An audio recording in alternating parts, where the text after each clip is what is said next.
Halo, assalamualaikum warahmatullahi wabarakatuh teman-teman, balik lagi di RB Reptile Channel.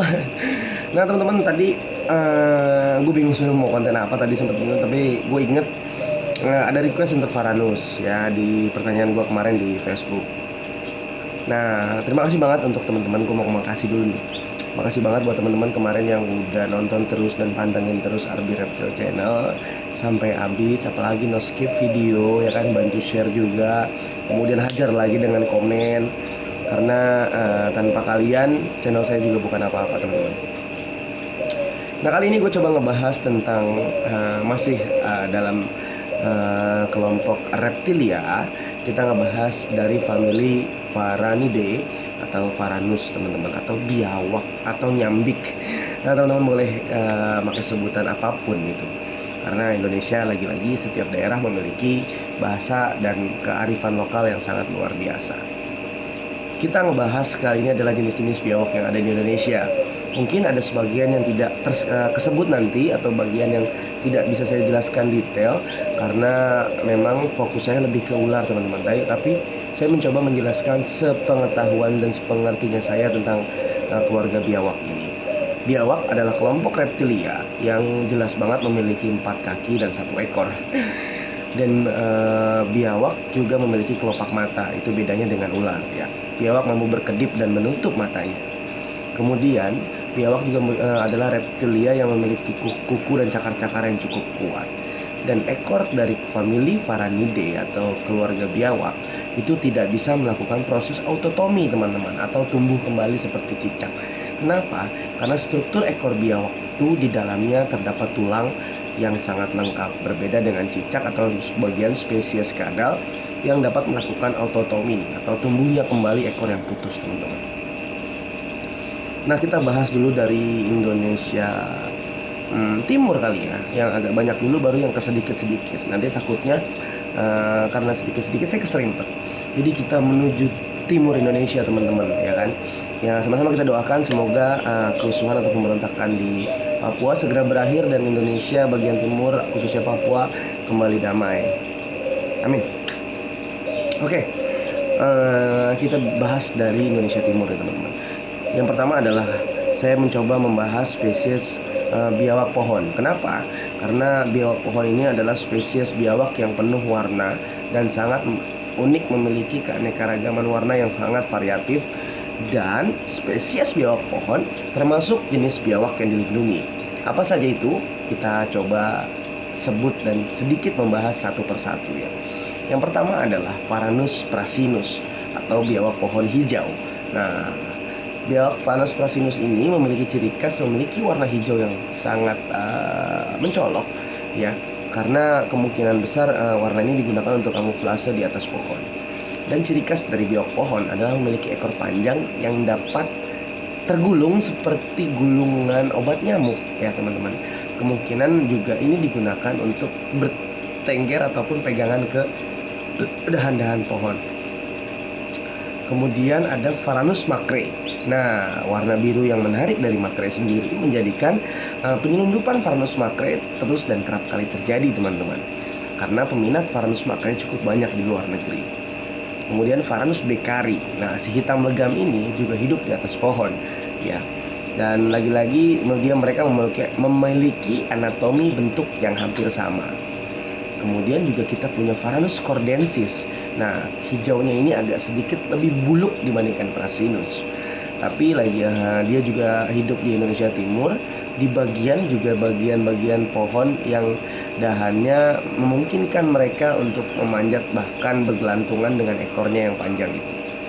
Kemudian kita juga punya Varanus resingeri.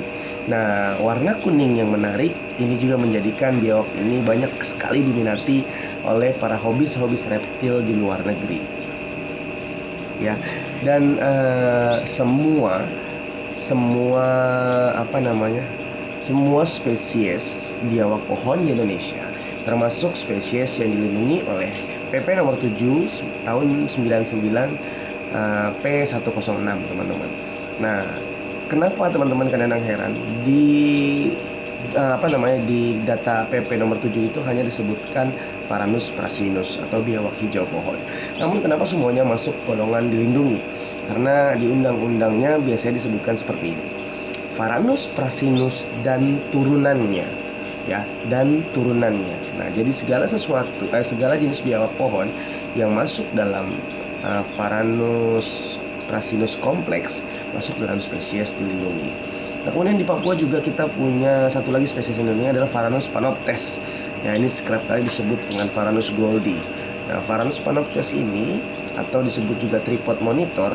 Kenapa? Karena dia dapat berdiri dengan sangat tegak, teman-teman.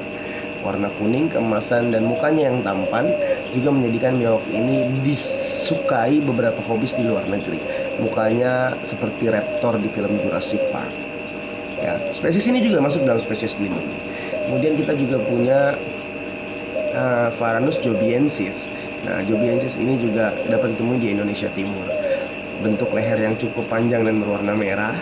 Ini juga mungkin menjadikan biawak ini menjadi pemburu yang sangat luar biasa. Kemudian kita juga punya Varanus ekor biru, gue lupa kan gitu.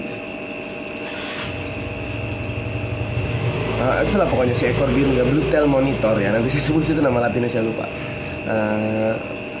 Varanus ekor biru ini juga memiliki warna yang cukup menarik menurut saya. Kemudian ada Varanus indicus, teman-teman. Nah, Varanus indicus tersebar dari Indonesia Timur bagian Papua sampai ke Maluku. Varanus indicus pun masuk ke dalam spesies dilindungi. Jadi lagi-lagi di undang-undang hanya disebutkan Varanus indicus. Namun biasanya ada perpanjangan PP ya, seperti Varanus indicus dan turunannya. Apa saja yang masuk Varanus indicus? Nah, teman-teman bisa baca nanti yang masuk Varanus indicus kompleks. Nah, kemudian kita coba ke timur yang agak sebelah sini. Saya tidak sebutkan signifikan daerahnya karena mungkin biawak ini terus moving ataupun mobilitasnya cukup luas. Nah, kemudian kita punya Varanus serambonensis atau biawak seram. Ini jelas dari Pulau Seram. Mungkin area sekitar masih dapat ditemukan karena lagi-lagi ini adalah makhluk hidup. Nah, kemudian kita juga punya Varanus melinus. Ya, Varanus melinus ini dapat juga ditemukan di Indonesia Timur, teman-teman. Kemudian agak sedikit ke atas ya, atau Maluku Utara, kita di situ punya Varanus caurlevirens dan Varanus yuwonoi atau tricolor monitor. Nah, tricolor monitor ini juga banyak banget fansnya, sehingga dijadikan hewan peliharaan ataupun hewan yang diekspor ke luar negeri dengan komoditi permintaan yang cukup banyak. Namun karakter Varanus yuwonoi ini agak sedikit sensi, teman-teman. Dan juga kita punya satu spesies biawak yang cukup mengagumkan dan memiliki ukuran maksimal yang cukup besar, yaitu adalah Varanus salvadori. Nah, ini juga dapat kalian temukan di Indonesia Timur, teman-teman. Nah, dalam bahasa Inggris biawak ini disebut crocodile tree monitor atau buaya pohon. Nah, kemudian kita coba lagi geser ke arah tengah sedikit ya. Kita punya Varanus togianus, kemudian kita punya Varanus obor. Nah, ini juga jenis-jenis biawak yang memiliki warna gelap, teman-teman. Atau Varanus obor pun juga kadang-kadang disebut dengan Varanus black melinus atau melinus hitam. Nah, kemudian di situ juga kita punya Varanus collie, teman-teman. Ini adalah spesies baru. Kemudian Varanus rainer gunteri. Nah, ini adalah spesies biawak yang tersebar di Indonesia Timur. Ya, sangat cantik. Lagi-lagi mereka adalah reptil yang punya 4 kaki dan cukup kuat untuk berburu. Dan kenapa mereka disebut monitor? Karena kelakuan mereka yang seperti memonitoring sesuatu. Kemudian kita ke bawah, teman-teman. Kita punya Varanus atau biawak kerdil ya. Kita punya Varanus similis ya. Varanus similis, kemudian Varanus auffenbergi, kemudian Varanus timorensis, dan ada satu spesies lagi, itu spesies penamaan baru atau kemungkinan subspesies dari timorensis. Tapi saya lupa namanya. Pokoknya 3 spesies ini dulu saja ya. Nah, kemudian kita ke bawah sedikit, di situ juga kita menemukan maskotnya Indonesia, yaitu adalah, teman-teman pasti tahu, Varanus komodoensis atau biawak komodo. Lagi-lagi biawak ini menjadi maskot di Indonesia karena memiliki ukuran cukup besar dan juga kerap kali disebut dengan naga yang masih hidup. Varanus komodoensis ini tersebar di Pulau Rinca dan Pulau Komodo, teman-teman. Dan Varanus komodensis ternyata bisa berkembang biak tanpa proses perkawinan atau penetrasi. Nah, jenis reproduksi ini disebut dengan parthenogenesis. Parthenogenesis. Ya, jadi berkembang biak dengan cara parthenogenesis. Ini sudah dibuktikan dengan beberapa jurnal asing yang mengeluarkan statement atau penelitian seperti itu. Kemudian kita ke Kalimantan, teman-teman. Di Kalimantan, nah Jawa dulu ya, Jawa yang sedikit ya. Jawa itu kita punya Varanus salvator, teman-teman pasti tahu, Asian monitor. Kemudian ada Varanus nebulosus bengalensis, ya subspesies dari nebulosus nebulosus. Nah, ini dua spesies ini ada di Pulau Jawa, teman-teman. Dan yang dilindungi ada di Indonesia, ada di Pulau Jawa bagian timur atau Jawa Timur, teman-teman. Sampai mungkin Bali dan wilayah-wilayah terdekat ya. Varanus nebulosus bengalensis masuk dalam spesies yang dilindungi. Jadi teman-teman jangan dipelihara ya. Varanus yang saya sebutkan kerap dan memang tercatat bahwa spesies ini adalah spesies yang dilindungi, teman-teman. Kemudian kita ke Kalimantan. Kita agak sedikit ke atas, ke pulau terbesar di Indonesia. Nah, Kalimantan ini kita dapat temukan adalah Varanus dumeril, ya, kemudian Varanus rudicolis dan Varanus salvator, teman-teman. Lagi-lagi salvator ada. Nah, jadi 3 spesies ini ada di Kalimantan. Dan teman-teman pasti bertanya, ada satu spesies lagi, Bang, yaitu adalah Lantanotus borneensis katanya, atau disebut nama lamanya adalah Varanus borneensis. Nah, saya kasih tahu teman-teman di sini ya. Setelah saya cek di jurnal dan database, ternyata Varanus borneensis atau Lantanotus borneensis bukan lagi kelompok dari Varanidae ya.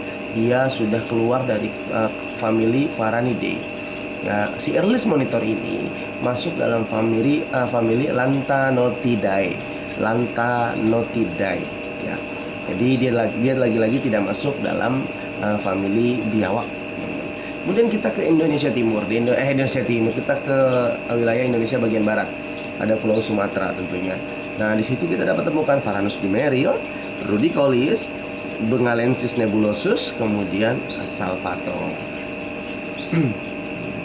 Nah, dan di sini dumeril ini adalah biawak yang kecil, cantik, gedenya buluk. Jadi ketika kecil dia memiliki warna kepala yang merah menyala dan sangat mengagumkan. Namun ketika besar dia hanya memiliki warna coklat bermotif, teman-teman.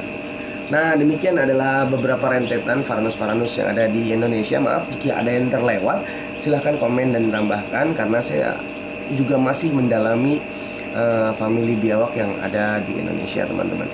Dan fakta menarik, semua biawak juga memiliki venom gland atau kantung bisa di rahangnya. Namun kemampuannya tidak sehebat ular karena gigi biawak juga didesain untuk mencabik dan merobek. Jadi mungkin kekuatan bisanya tidak terlalu kuat, teman-teman. Oke, teman-teman, kali ini bagaimana edukasi tentang Varanidae atau keluarga biawak, nyambik atau binyawak. Nah, kalau teman-teman kurang puas, mohon di komen, beri saya kritik ya teman-teman. Atau ketika memang senang boleh di-share dan komen juga tentunya. Oke, sampai sini dulu edukasi tentang famili Varanidae, biawak, nyambik, dan lain-lain pokoknya. Maaf jika ada yang terlewat, ya kan, saya hanya sekedar manusia biasa yang mencoba menyampaikan edukasi sebaik mungkin yang saya tahu. Sampai sini dulu, jangan lupa seruput kopinya.